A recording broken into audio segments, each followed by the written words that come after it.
तानसेन, संगीत सम्राट मियां तानसेन द्वारा निर्मित राग है। यह राग म्यूजिक थेरेपी के लिए भी हम यूज करते हैं। हम म्यूजिक थेरेपी भी करते हैं तो इस राग का बहुत यूज करते हैं। जैसे ब्लड प्रेशर है, हाई बीपी के लिए इस राग का प्रयोग करते हैं।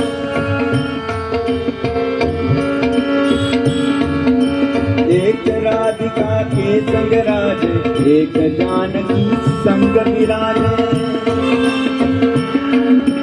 एक राधिका के संग राजे, एक जानकी संग विराजे।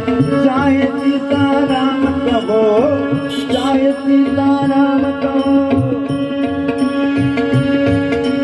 चाहे सीताराम कहो, चाहे सीताराम कहो, या बोलो राधे श्याम।